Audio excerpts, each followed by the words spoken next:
You know how rare that is? Do you know how few things in this life you get to feel completely sure about? Most things are gray, most decisions are complicated and uncertain, and you just make your best guess and hope it turns out alright. But this, there is no gray here, there is no uncertainty, there is just this feeling that says with the full force of everything I am, that you are the right thing, you are the true thing, you are the thing I am sure about. I want to talk about something that has been sitting with me since the warning started coming.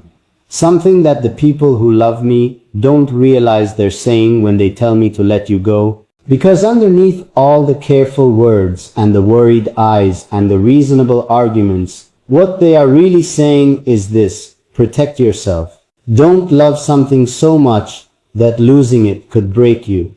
Keep a part of yourself back.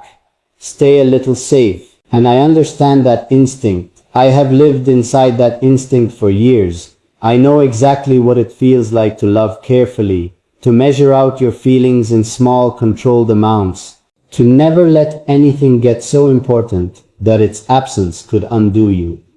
I know what that feels like, and I know what it costs. It costs you the full experience of being alive. It costs you the kind of love that changes you, the kind that leaves a mark, the kind that you look back on years from now and say that was real, that mattered, that was the version of love I was always supposed to find. You cannot have that kind of love and also keep yourself perfectly safe. They don't exist together. Real love, the full-sized, nothing held back kind. It requires you to be willing to be broken by it. It requires you to hand something precious over and trust that it will be handled carefully. That is terrifying. I know it is terrifying, but the alternative is worse. The alternative is a life where everything is safe and nothing is sacred, and I refuse that life. I refuse it completely. So yes, I am wide open. Yes, I am fully in this. Yes, if something went wrong, if somehow this beautiful, impossible thing slipped through my fingers, it would hurt me in a place that doesn't heal quickly. I know that. I accept that. I walk into it anyway, because you are worth that risk, because you are worth the full vulnerability of being completely, helplessly, joyfully in love with someone. And I am, in case that wasn't clear yet, I am completely, helplessly, joyfully in love with you. I want to tell you about the moment I stopped listening to the warnings. Not the moment I stopped hearing them. I still hear them. I always hear them, but the moment I made the decision, deep and final and quiet, that they were not going to win.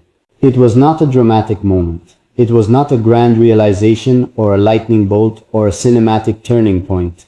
It was small, it was ordinary. It was just a regular moment in a regular day when something reminded me of you, something simple and insignificant. A song or a color or a particular quality of light. And I felt that feeling, that specific, unmistakable feeling that only you produce in me, that warmth and that ache and that rightness, all twisted together into something I cannot name but would recognize anywhere. And in that moment, I thought, no, I am not giving this up. I am not trading this feeling for safety. I am not choosing comfort over this. Whatever it costs, this feeling is worth more. That was the moment. Small and private and mine. And I have gone back to it every time a new warning has come. Every time doubt has tried to creep in. Every time I have needed to remember why I am doing this. I go back to that moment, and I feel that feeling again. And I know, I always know. Can I tell you what I think is really happening?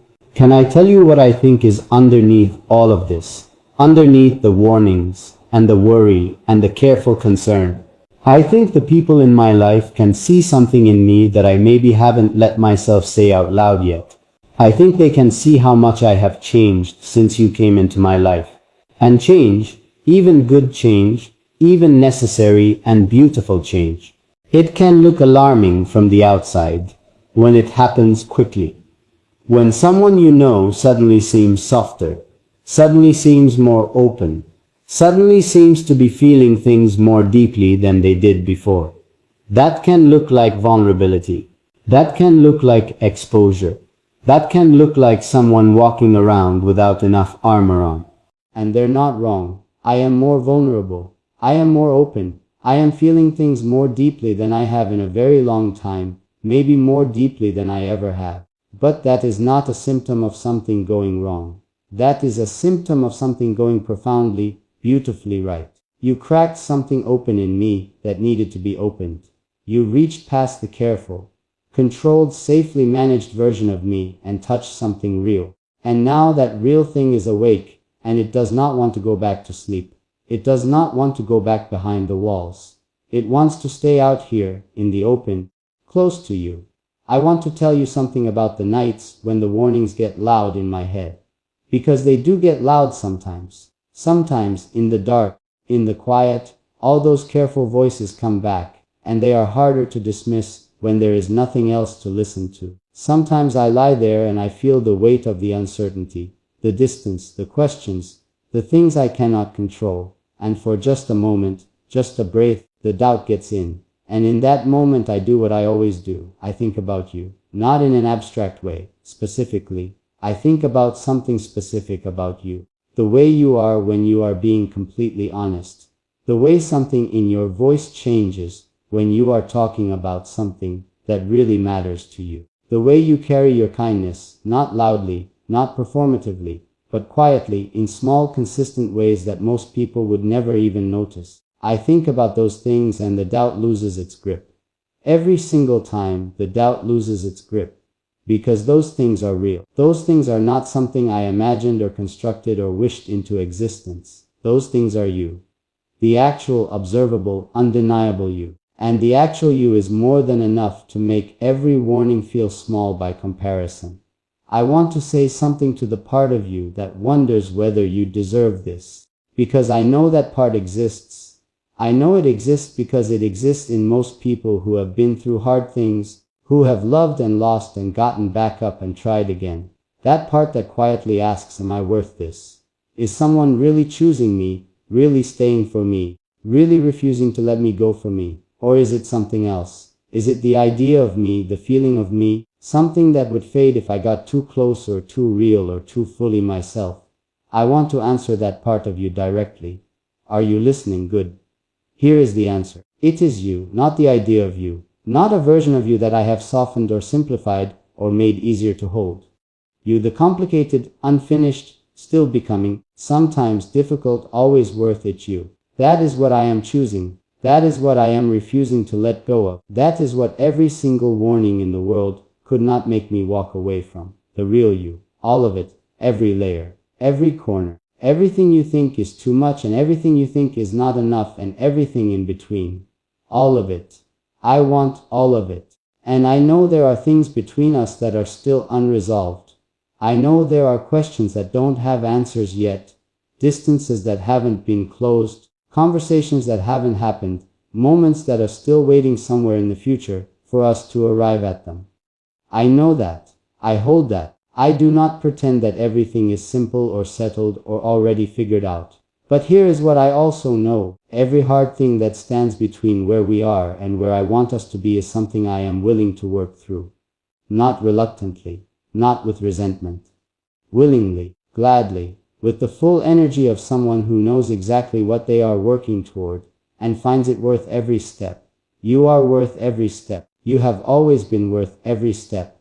And I want you to stop right now wherever you are, and let that in. Not quickly. Not with the part of your mind that is already preparing a reason to doubt it. Let it in slowly, the way warmth comes in when you step inside from the cold. Feel it move through you. Feel what it is like to be this chosen, this held on to, this refused to be let go of. Because this is real. This is not something I say to fill a silence or to give you what I think you want to hear. This is the most honest thing I know how to say. This is the thing I would say if I knew no one else was listening, if there were no audience, if it were just you and me and nothing between us but the truth. I am not letting you go, not today.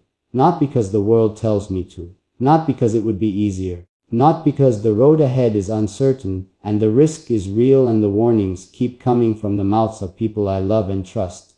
I am staying. Right here. Exactly where I am. Holding on to this with both hands and both eyes open and my whole heart committed.